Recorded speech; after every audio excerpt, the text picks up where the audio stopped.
Distinguished guests, esteemed colleagues, and advocates for children, good morning.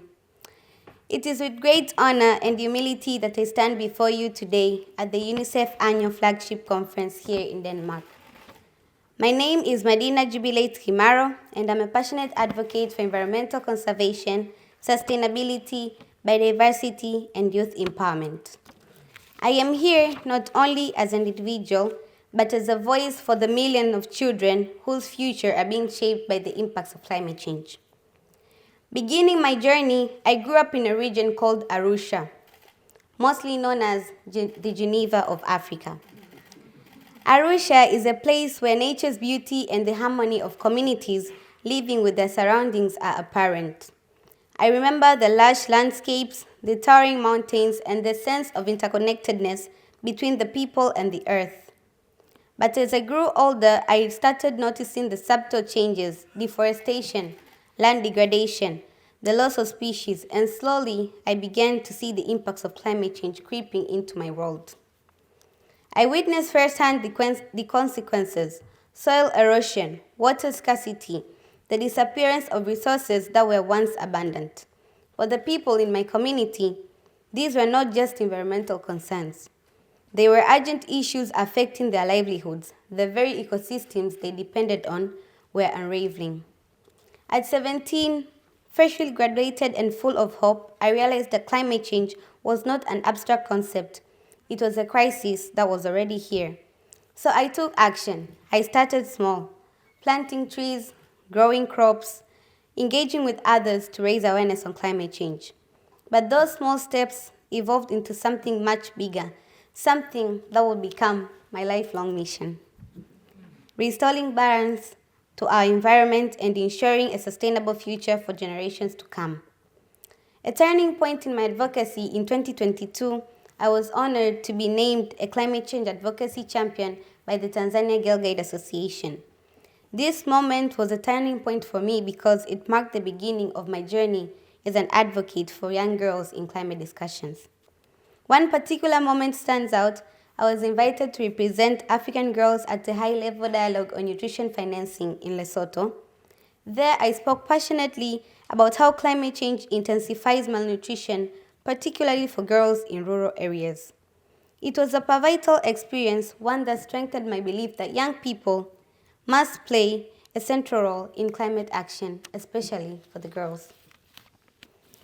The following year, in 2023, I had the privilege of representing millions of girls at the COP28 in Dubai as a delegate of the World Association of Girl Guides and Girl Scouts. I witnessed the incredible energy and the vision that young people bring to the table when given the chance to lead. It reinforced a powerful truth that we young people are not just the leaders of tomorrow. We are the leaders of today. Our voices, our actions and ideas are critical to shaping the world that we need. In 2022, my journey took another meaningful step forward where UNICEF selected me as an advocate for climate action and resilience in Tanzania. This role opened new doors and gave me a platform to speak up for the rights of children, both in Tanzania and in the world. Through UNICEF, I've been able to gain invaluable tools and resources to address the challenges that we face as advocates for youth-led solutions. I've had the honor to attend key global events like the United Nations General Assembly and the Africa Climate Summit.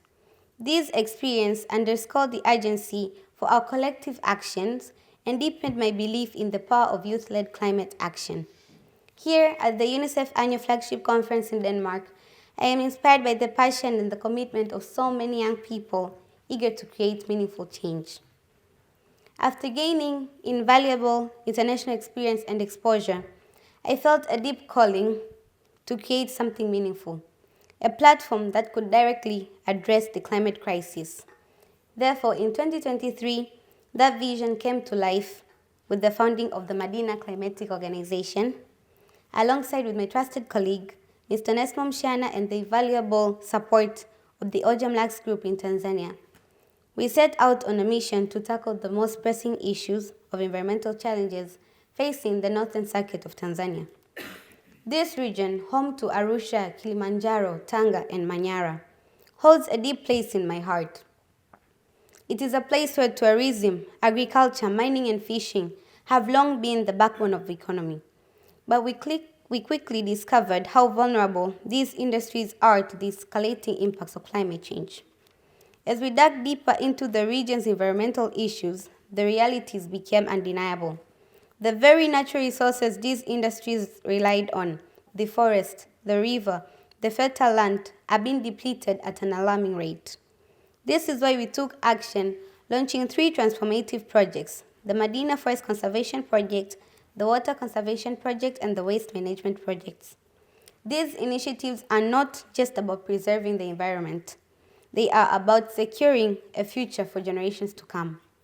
Through these projects, we are working closely with children, youth, and women, empowering them to take charge as advocates and lead in the fight against climate change. Together, we are planting the seeds for a more sustainable and resilient world, one that can thrive despite the challenges ahead. My call to action today. I stand before you today as more than just an advocate for the environment. I am the voice for the millions of children whose future are hanging in the balance. Over 1 billion children live in regions mostly affected by climate change, and their future are increasingly uncertain. Rising temperature, extreme weather events, and environmental degradation are no longer distant concerns. They are present and they are growing stronger. In fact, a child born in 2020 will experience up to 7 times more weather events than someone born in 1960. Consider these facts. 2 billion children are breathing polluted air. 1/3 are enduring multiple heat waves each year, and nearly 920 million are affected by water scarcity. Over 600 million are at a risk of diseases like malaria, and every day, over 1,000 children under 5 die due to the lack of clean water and sanitation. These children are not just victims, they are our future.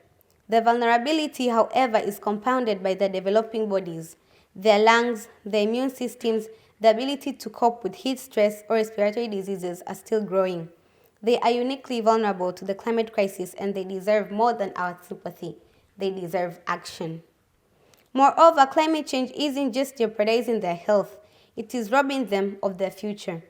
Every year, climate disasters disrupt the education of 40 million children. Over 43 million children have already been displaced from their homes due to extreme weather events. For the girls, often means lost opportunities, time spent collecting water instead of learning. The time for action is now. We cannot afford to wait any longer. This is not a problem for tomorrow, it is happening today, and we all share a responsibility. It is time for global, unified effort. UN agencies, the governments, organizations, and individuals coming together to ensure that children's needs are met, our voices are heard, and we are empowered to be the leaders of tomorrow's solutions. Imagine a world where every child has the opportunity to grow, to learn, to thrive, no matter the climate challenges that we are facing. This world is within our reach, but only if you invest in our future, in our resilience, and in the solutions we offer. Together, we can create a sustainable, just, and thriving world for all. Let us leave no child behind. Happy World Children's Day. Thank you.